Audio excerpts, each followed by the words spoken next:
akamaro k'ubutumwa bw'ubugorozi n'ivugurura bwaje bukenewe rwose buwembura imitima yari yarabye bugakiza imibiri yamunzwe n'indwara.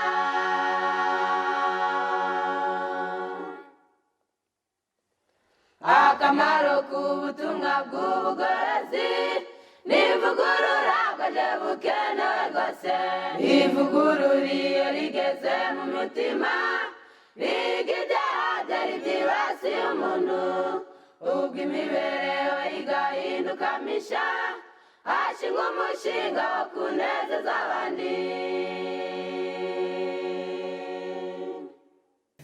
Katubaramutse mu izina rya Yesu tuvuga tuti Uwiteka abahiri.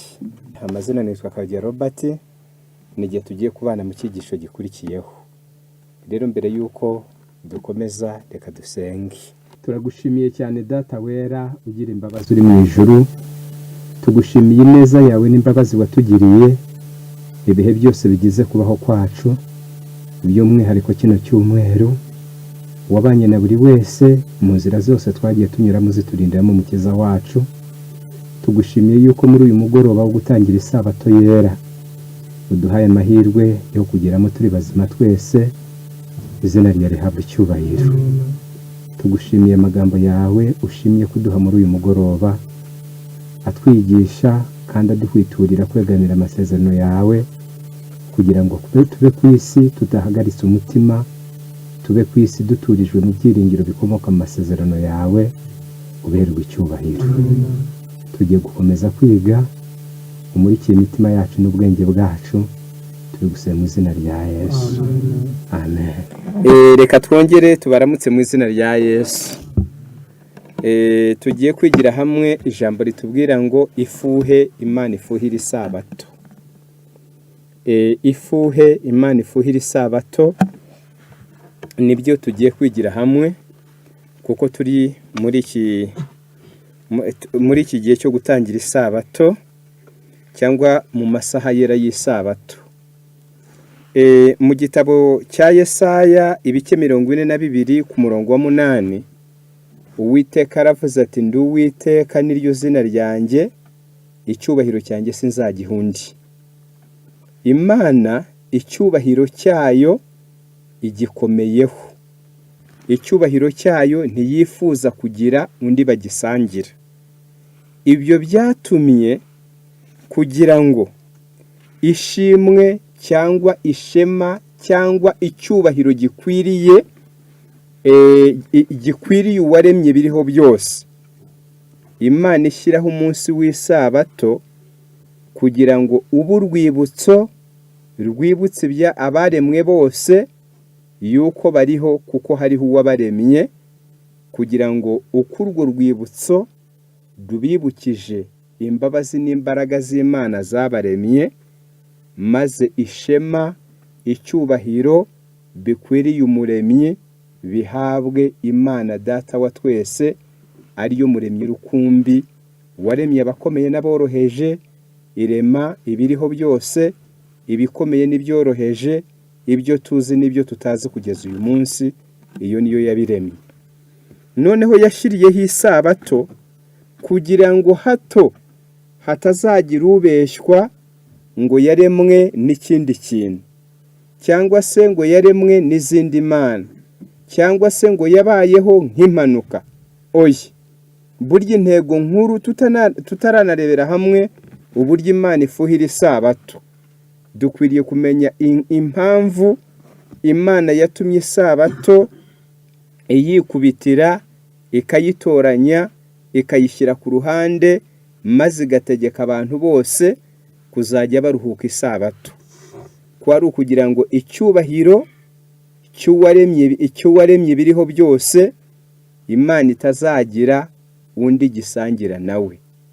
Uzi ko yaremwe wese azajye yubahiya iyaturemye.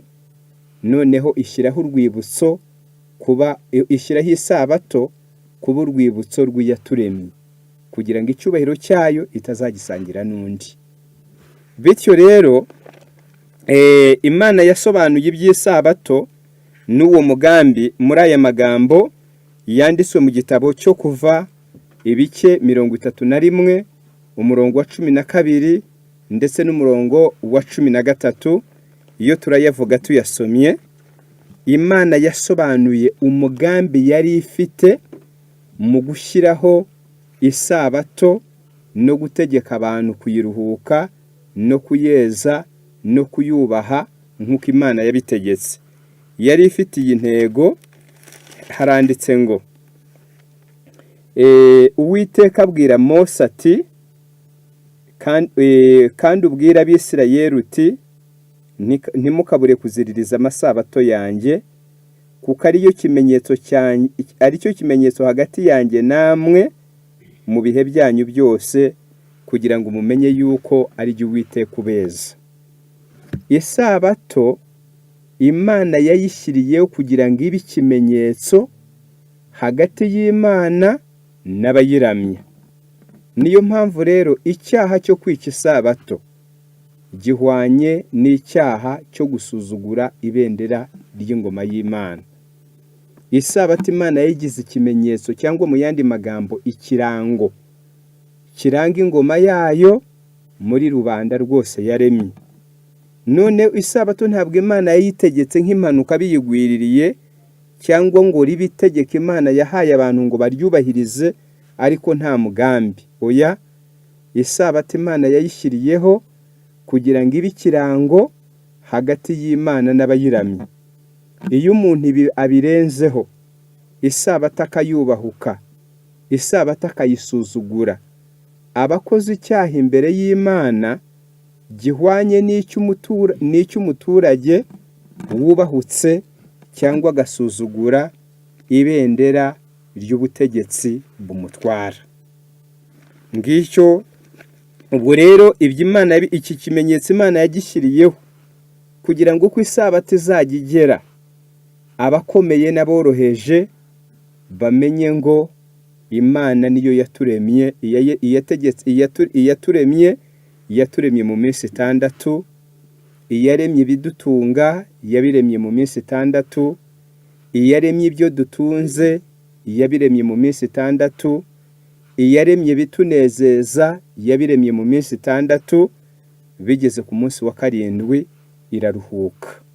Kugira ngo uko isabato igeze, n'uwari waribagiwe, n'uwo Satani yari yarahugiranije, mbega umuntu wese yongere gutekereza ku mbabazi z'Imana bundi bushya, umuntu wese atekereze ku ikuzo ry'Imana bundi bushya, umuntu wese atekereze ku cyubahiro cy'Imana bundi bushya, maze ibyaremwe byose biha umuremyi icyubahiro kimukwiriye, kuko Imana nayo icyubahiro cyayigihagazeho, ntabwo yifuza kugisangira n'undi.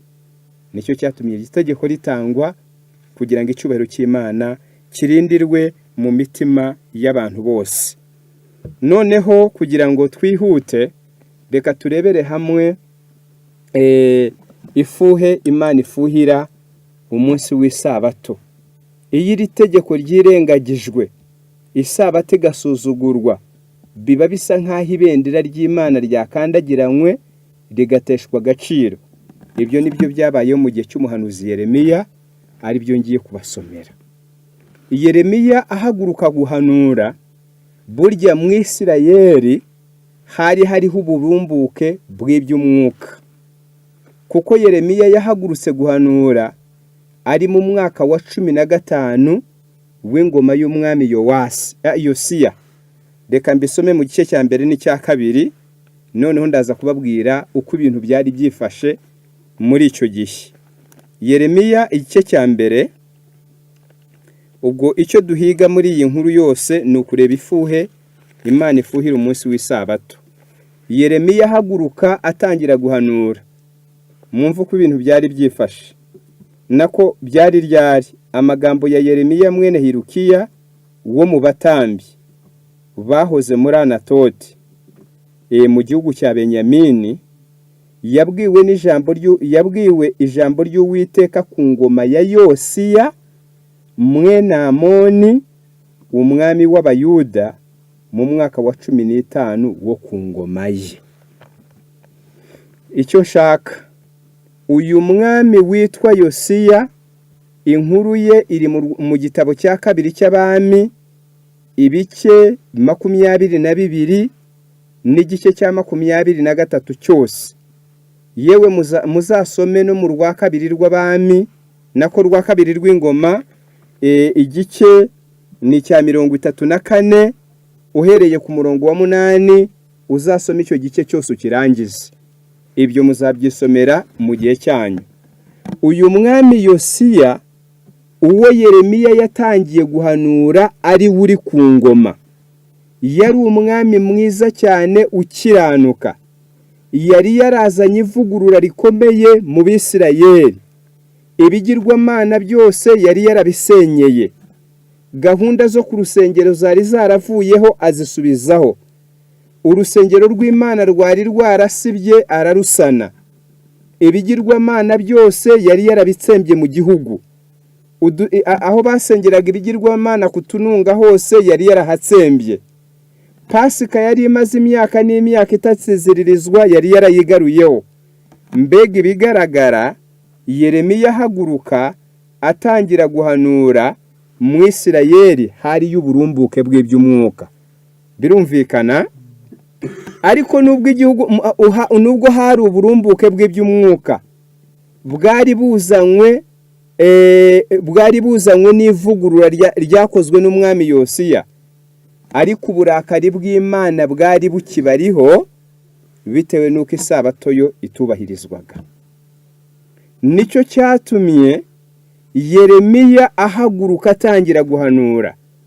Imwe mu ngingo Imana yamutumye kwibandaho no kuyitindaho kwari uguhwiturira rubanda kubahiriza isabato.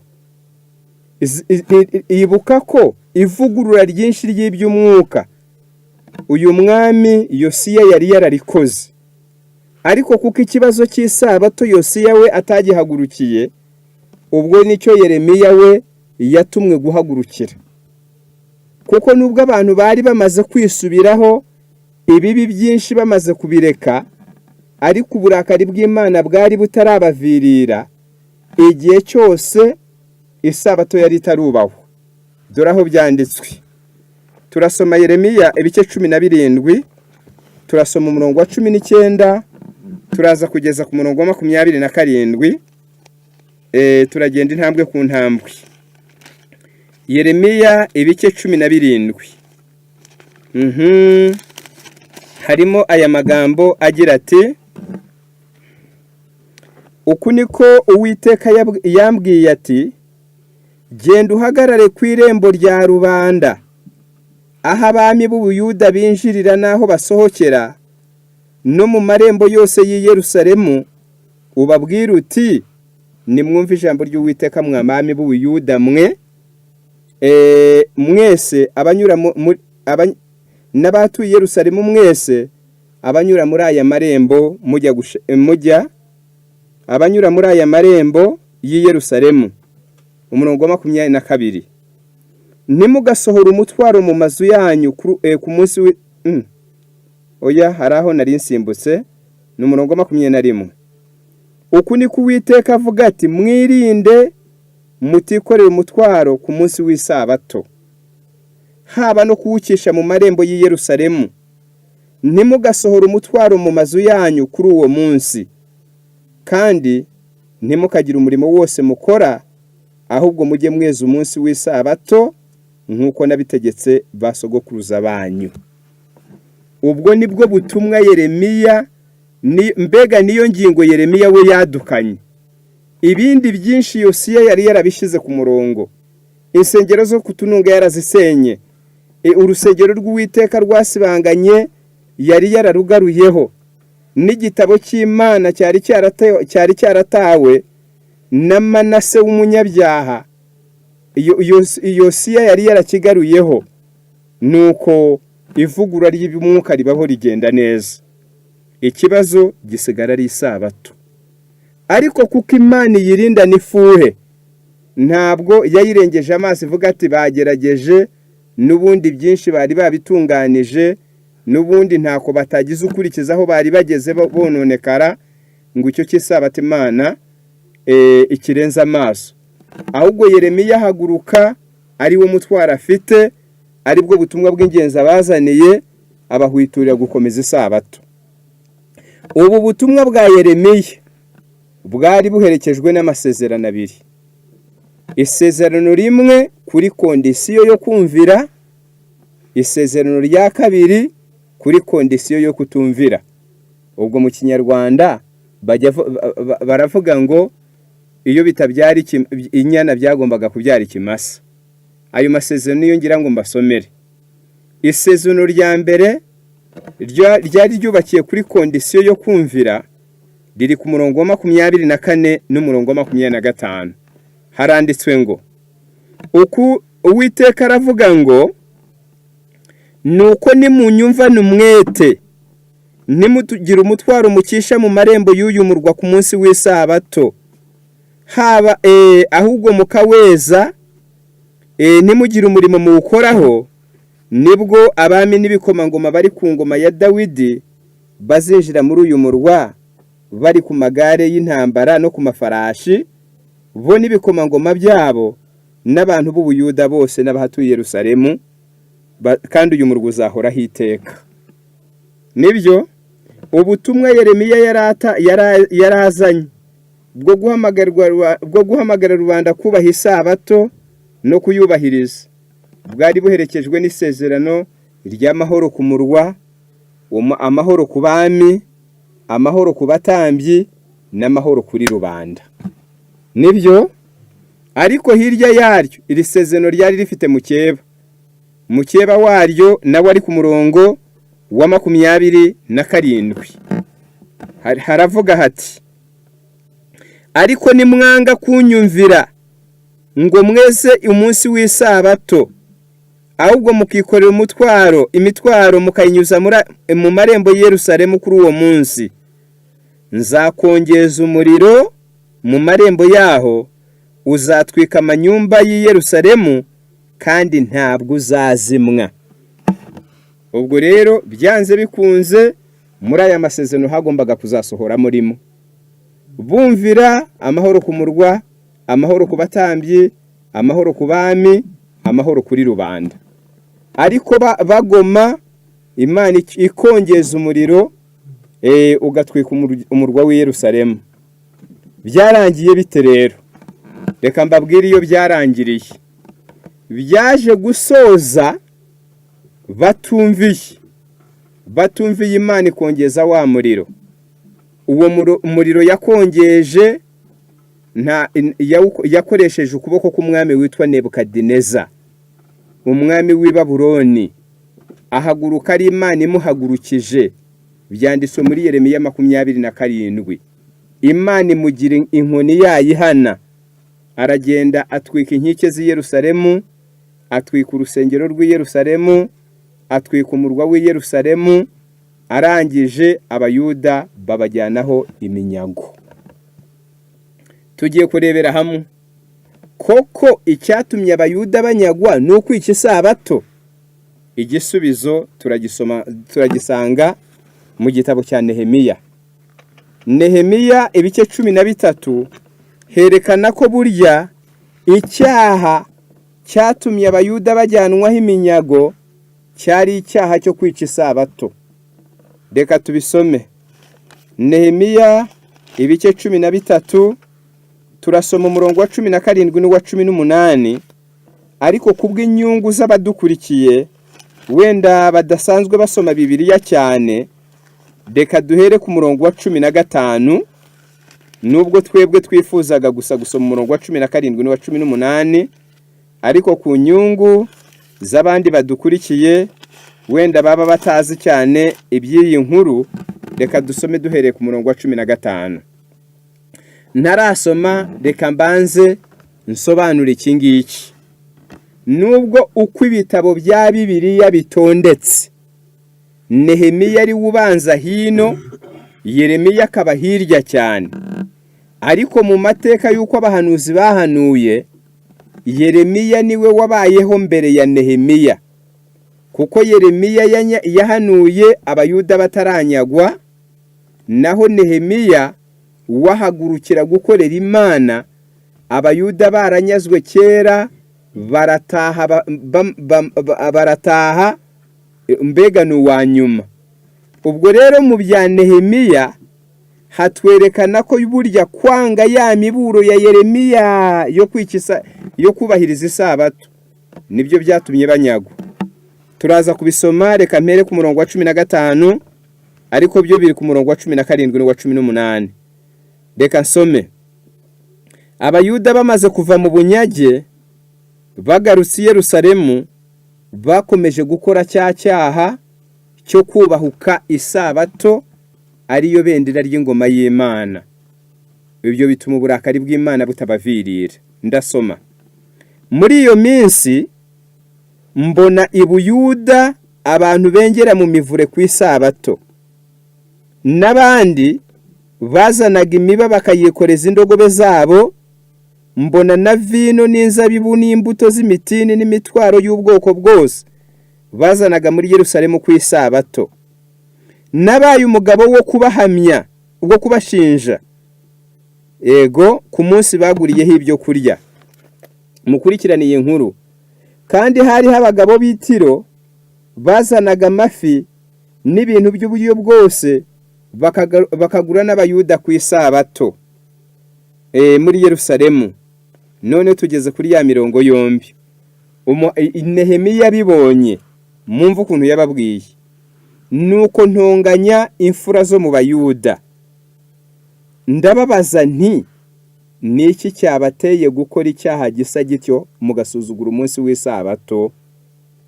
Ese basogokuruza banyu suko babigenje bigatuma Imana yacu ituzanaho ibi byago no kuri uyu murwa? None namwe mugiye kongerera Abisirayeli uburakari muzira gusuzugura isabato.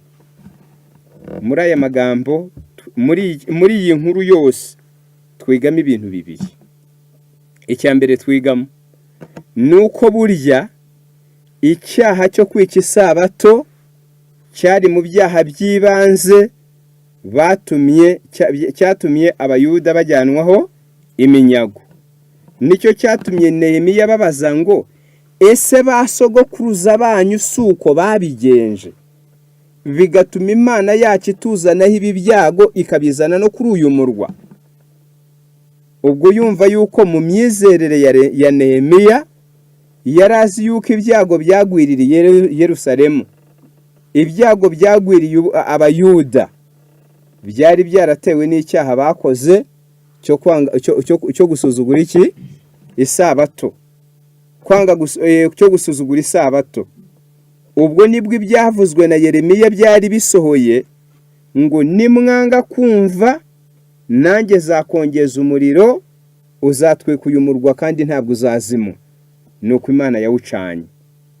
Icya kabiri dusoma twigira muri iki gitekerezo no muri iyi nkuru muri rusange, nuko burya nubwo Abisirayeli bari baragize ivugurura rikomeye, baratunganije byinshi, wenda bya bice bibiri tutasomye bitewe no gucungura igihe, igitabo cya kabiri cy'Abami ibice 22 na 23, ibyo bice byombi muzabisome mu gihe cyanyu mu buryo busanzuye. Muzasoma aho uwo mwami Yosiya yasanze Isirayeli imeze naho yayisize. Bari bararetse Uwiteka bitewe no gukiranirwa n'ibyaha by'umwami Manase, baragwa bava ku Mana baba babi cyane.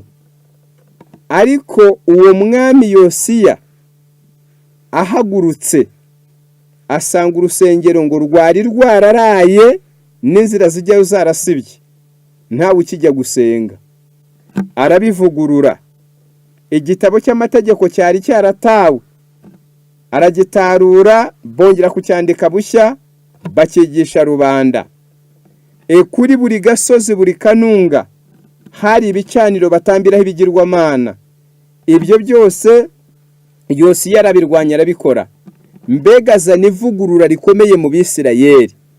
Ariko nubwo ivugurura ryari ryinshi, uburakari bw'Imana bwari butarashira, igihe cyose isabato nk'ibendera ry'ingoma yayo yari igisuzugurwa. Ibi nabyo bitwigisha ifuhe Imana ifuhira umunsi w'isabato. Noneho reka ducungure igihe, tugiye kurebera hamwe ingingo iheruka. Tugiye kurebera hamwe ingingo iheruka, uko twebwe dukwiriye kubahiriza isabato. Isabato twebwe dukwiriye kuyubahiriza dute? Ndasoma mu gitabo cyitwa Ibihamya umuzingo wa 6. Namwe murareba ikintu cyose iyo ari ikirango cy'igihugu kirubahwa, kirakundwa. Urukundo ukunda igihugu uragaragariza mu kubaha ibendera ryacyo. Niko bimeze n'Imana nayo yashyizeho isabato ngo ikirango hagati yayo n'abayiramya, kibutse umuntu wese yuko ubutaka tugendaho Imana yaburemye muri ya minsi 6 ingana niyo dukoramo buri cyumweru. Ibyo kurya bidutunze natwe ubwacu, abana bacu dukunda, aribo mbaraga n'ibyiringiro byacu mu buzima. Imana byose niyo yabaremye, maze kugira ngo icyo cyubahiro cy'Imana, umuremyi wacu n'umuremyi w'ibidutunze n'umuremyi w'ibyo dutunze, tugihe Imana, hato tusazakitirira undi tukaba ducumuye ku Mana. Kuko Imana iravuga ngo nijye Uwiteka, niryo zina ryanjye, icyubahiro cyanjye sinzagihundi. Icyubahiro cy'Imana ntabwo ishaka kugira uwigisangira nawe. Igihe cyose umuntu yaba yibagiwe imbaraga z'Imana zamuremye, imbaraga z'Imana zaremye byose, imbaraga z'Imana zaremye ibyo dutunga n'ibyo twishimira mu buzima, igihe cyose umuntu yakwibagirwa ibyo, ntabwo yaha Imana icyubahiro kiyigomba. Nicyo cyatumye Imana ishyiraho isabato ngo ube urwibutso dutwibutse imbaraga zayo zaturemye zikaturemera ibidutunze, kugira ngo natwe tuyihe icyubahiro kiyigomba. Noneho iyi sabato twe dukwiriye kuyubahiriza duti? Igitabo cy'Ibihamya umuzingo wa 6 urupapuro rwa 300, ndasoma ku rupapuro rwa 356. Harimo aya magambo agira ati: We should jealously regard the edges of the Sabbath. Tugomba kurinda n'ifuhe amasaha abanza naheruke isabato. Ibyo bita edges, naho ikintu gitangirira naho kirangirira, nka hano na none byanditswe biravuze ngo we should jealously regard the edges of the Sabbath. Dusabwa kurinda n'ifuhe amasaha yose agize isabato, uhereye aho itangirira naho irangirira. Nitubirinde gusa bisanzwe, ahubwo tukabirinda n'ifuhe. Remember that every moment is a consecrated whole time. Usabwa guhora uzirikana ko akanota kose kagize umunsi w'isabato ari agahe kera keguriwe Imana. Whenever it is possible, employers should give their workers the hours from Friday noon until the beginning of the Sabbath. Iri tegeko rireba abakoresha, nabo ntabwo rireba abakozi. Nabo bakaryumvira kubwo kwizera. Havuze ngo whenever it is possible, aho bishoboka hose, igihe cyose bishoboka, abakoresha bakwiriye guha abakozi babo agahe guhera ku wanyuma 6 kugira ngo bitegure. Give them time for preparation that they may welcome the Lord's day with the quietness of mind. Mujye mubaha umwanya wo kwitegura kugira ngo nabo babone gusanganira cyangwa kwakira umunsi w'umwami wacu bafite ituza mu bwenge. Iri ntabwo ari itegeko ridakuka, kuko harimo imvugo ivuga ngo whenever it is possible, igihe cyose bishoboka. ntabwo ari itegeko ridakuka, ahubwo byashibukwa mu kwizera k'umukoresha. Akavuga ati nkunda isabato, nkunda n'abakozi banjye bayubaha. Akababwira ati mugende mwitegure kuwa nyuma hakiri kare, isabato isanzwe mwatuje. Abakoresha bagira uko kwizera, bafite isezerano rivuga ngo by such a cause you will suffer no loss even in temporal things. Abazabyizera bakagenza batyo no mu by'ubu buzima ntabwo bazahomba. Igihe cyose byaramutse bishoboka, akabwira ati mwitahire kare, akabwira ati mugende mukoreke. Ariko icyo agamije ari ukugira ngo nabo bakora imyiteguro ya ngombwa, baze kwakira umunsi w'Uwiteka batuje mu bwenge, imitima yabo idudubizamo ishimwe ry'Imana. Imana yasezeranye ngo abagenza batyo no mu by'ubuzima ntabwo bazahomba. Ijambo ryo kuzirikana noneho twebwe dusanzwe ni ijambo rivuga ngo we should jealously guard the edges of the Sabbath. Isabato dukwiriye kwirinda n'ifuhe. Waba wigenga mu kazi ukora, waba utigenga mu kazi ukora, mbega utahwiturirwa kubahiriza isabato, utabyingingirwa, kuko ubundi igihugu ukunda iyo ubonye ibendera ryacyo ujya uhagarara ukarangahara, kuko umutima ukwibukije iyo ukunda. Dukwiriye kubaha isabato, tutayubaha mu mwuka wo guhatwa, not from the sense of obligation but willingly. Tukabikora tubikunze, atari uguhatirwa kubikora cyangwa kubikora ko ari itegeko.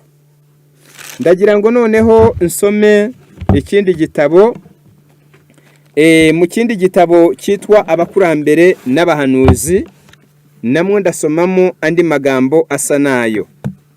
Igitabo cyitwa Abakurambere n'Abahanuzi ni urupapuro rwa 296, n'icyigisho cya 26, icyigisho kivuga uko Abisirayeli bavuye i Sinayi. Icyigisho cya 26 cyitwa From Red Sea to Sinai, bava ku nyanja itukura bajya Sinayi. Mumve ibyahabaye, twigiramo iki kintu gikomeye. Haranditse ngo ababisomye muri urwo rugendo, Imana yahaye Abisirayeli manu n'amategeko 10 yari ataratangwa. Ariko kuko isabato ari itegeko ryahozeho kuva mbere na mbere, Imana ihereza Abisirayeli manu. Barya manu, kubigeze kuwa nyuma Imana yabwira ati uyu munsi rero, kuko ku munsi umuntu wese yari ategetswe kuyora agateranya manu ihwanye n'iyari bumare, nkuko byanditswe ngo uwatoraguye byinshi ntacyo yatubukiwe, n'uwatoraguye bike ntacyo yatubiwe. Ariko bigeze kuwa nyuma, iryo tegeko Uwiteka yari yaratanze ararivuguruza. Arabwira ati uyu munsi bwo umuntu wese atoragure manu ingana inkubwe 2 nimuhagije, kuko ku munsi w'isabato, ejo ni umunsi w'isabato, manu ntabwo izagwa. Nuko abantu babigenza uko. Ariko kubwo kutizera, Satani abatera gushaka guhinyuza iby'Imana yavuze.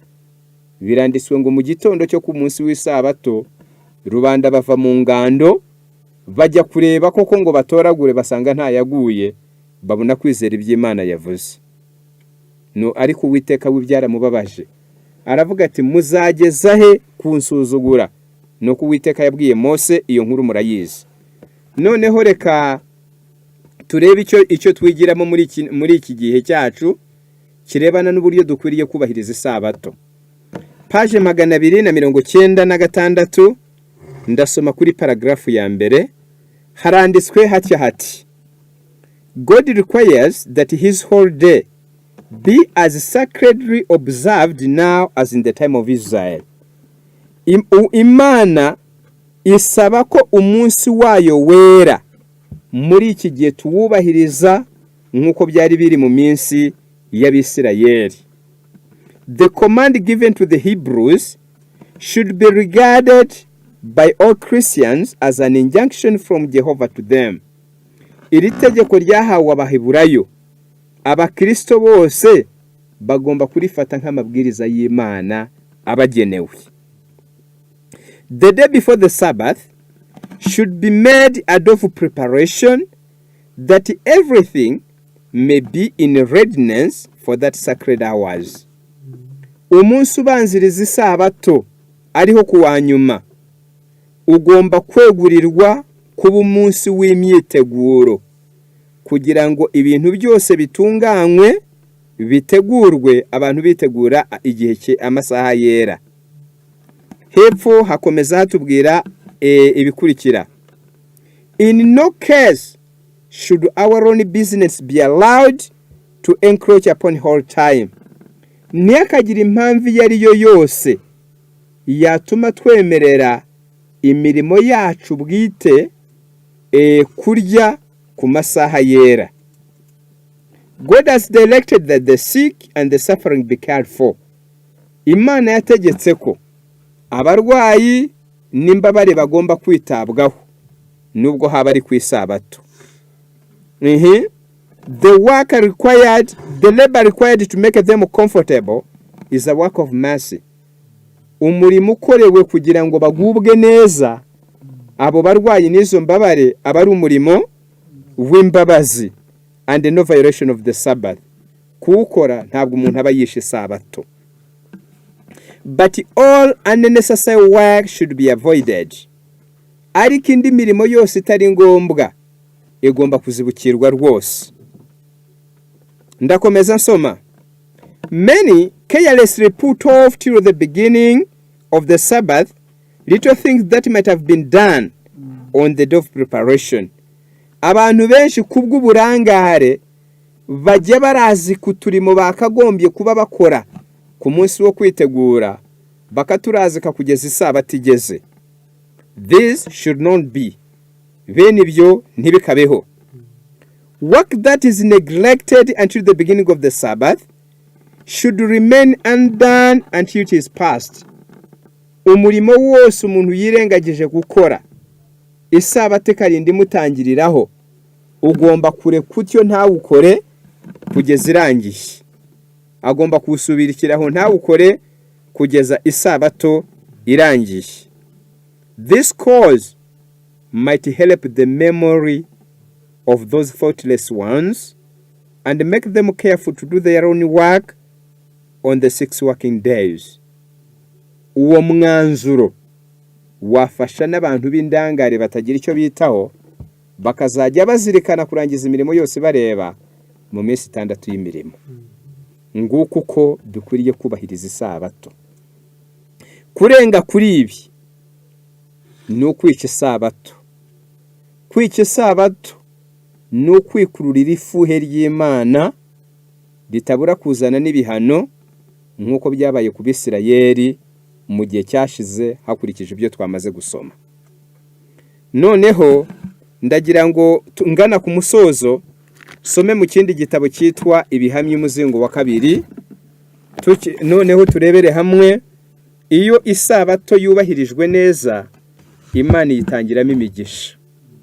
Tugiye kureba imigisha Imana itanga mu munsi w'isabato ariko turebe na kondisiyo umuntu ku giti icyo wasabwa kuzuza kugira ngo iyo migisha y'Imana ayakire. Igitabo cy'Ibihamya umuzingo wa 2, Ibihamya by'itorero umuzingo ni wa 2. Ndasoma ku rupapuro rwa 704. Urupapuro ni rwa 704 rw'iki gitabo cyitwa Ibihamya umuzingo w'itorero, nako umuzingo wa 2 Ibihamya by'itorero. Turasoma 704 paragrafu ya 3. Harimo aya magambo agira ati: All heaven was represented to me as beholding and watching upon the Sabbath those who acknowledge the claims of the 4th commandment and are observing the Sabbath. Neretswe ko ku munsi w'isabato abamarayika baba bahanze amaso kandi bitegereza abavuga ko bemera itegeko rya 4 kandi ko bubahiriza isabato. Abamarayika ntabwo babahanga amaso gusa ahubwo babahanga amaso kandi bakabitegereza. Baba babitegerezamo iki? Ngaho umviriza. Angels were marking their interest in and high regard for this divine institution. Abamarayika bacaga karongo, bitegerezaga bagaca karongo ku bwuzu bafitiye isabato n'icyubahiro bayihaye. Ibi bitwigisha ko ntabwo bihagije kureka imirimo yacu ku munsi w'isabato, ahubwo imitima yacu n'ubwenge bwacu bigomba kwegurirwa Imana. Tukibuka ko impamvu Imana yashyizeho iyi sabato kwari ukugira ngo ibe urwibutso ruhoraho rw'imbabazi n'imbaraga z'Imana zaturemiye. Urwibutso ruhoraho rw'imbabazi n'imbaraga z'Imana zitubeshaho. Urwibutso ruhoraho rw'imbaraga z'Imana zituvugurura zikaturemura igihe cyose twahemukiye Imana. No gutekereza ibyo no kubizirikana mu mutima bitume ishimwe ry'Imana rihora ridudubiza imitima yacu. Tuyiramye tudahatwa, tuyiramye tubikunze, tuyiramye tuyishimiye, maze icyubahiro cyose kiyigomba tukiyihe, maze nk'uko yabivuze twe kuyigisangiza n'undi. Ndakomeza soma. Ibyo yabonye ko ku munsi w'isabato abamarayika bose bahanga amaso kandi bakitegereza, abatura ko bemera itegeko rya kane kandi ko bubahiriza umunsi w'isabato. Abamarayika baritegereza bakamakinga bagaca karongo. Angels were marking their interest in and high regard for this divine institution. Abamarayika bacaga karongo ku bwuzu abantu bafite iryo isabato ndetse n'icyubahiro bahiryo tegeko ry'Imana. Those who sanctified the Lord in their hearts by a strictly devotional frame of mind, and who sought to improve the sacred hours in keeping the Sabbath to the best of their ability, and to honor God by calling the Sabbath a delight. These angels were a special blessing with delight, health, and a special strength was given them. Ngo abubahiriza Imana bakoresheje kwerekeza imitima yabo mu ijuru, ari byo bise devotional frame of mind, bagatekereza ku mbaraga z'Imana, bagatekereza ku neza yayo, bagatekereza ku masezerano yayo. Ngo abameze batyo yabonye abamarayika babaha imigisha y'uburyo butatu. Babaha umucyo, ibyo utumva ukabyumva, ibigushidikanisha bigashira. Abona babaha umugisha w'umucyo.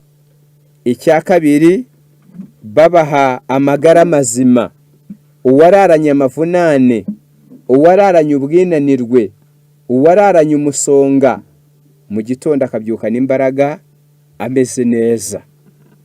Nukabona babaha uwo mugisha w'amagara mazima.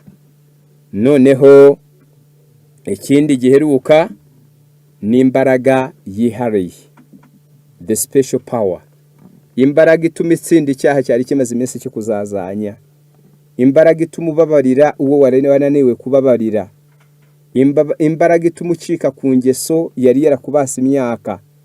Abona mu munsi w'isabato iyo abamarayika bagendereye abubaha Imana batanga iyo migisha y'uburyo butatu ku bantu bose, ariko nabo bujuje gahunda. Isabato bayishimiye, bayinezererewe, kandi imitima yabo bayerekeje ku Mana. Nuko mu gusoza haranditse ngo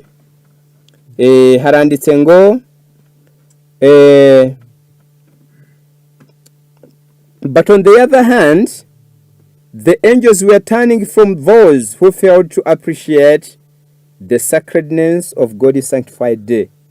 Ku rundi ruhande yabonye abamarayika bajya bitaza bakazibukira abantu bose batajya bita ku kwera ku munsi w'Uwiteka. And we are removing from them their light and their strength. Abona abamarayika babanyaga umucyo n'imbaraga zabo, maze abantu bagasigara ari abinanirwe, bagasigara mu mwijima n'icyaha umuntu atagatekereje yuko wagikora kindi kikagushobora kuko imbaraga zikukingira wazinyazwe.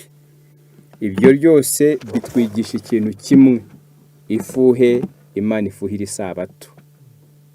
Uwaba umuturage mwiza ibindi byose akabikora, ariko agasuzugura ibendera ry'igihugu, aba ari umunyabyaha mubi.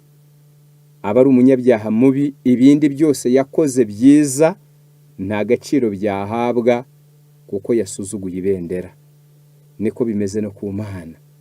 Yatoranije umunsi w'isabato, iwugira ikirango hagati yayo n'abayiramya, kugira ngo kizajye kitwibutsa imbaraga zayo zaturemye, maze natwe tuyihe icyubahiro tuyigomba. Iyo sabato tugomba kuyirinda n'ifuhe nk'uko twabisomye, kuko n'Imana ubwayo yirinda n'ifuhe. Imana yo mu ijuru ibidushoboze mu izina rya Yesu. Akamaro k'ubutumwa bw'ubugorozi n'ivugurura bwaje bukenewe rwose, buwembura imitima yari yarabye, bugakiza imibiri yamunzwe n'indwara.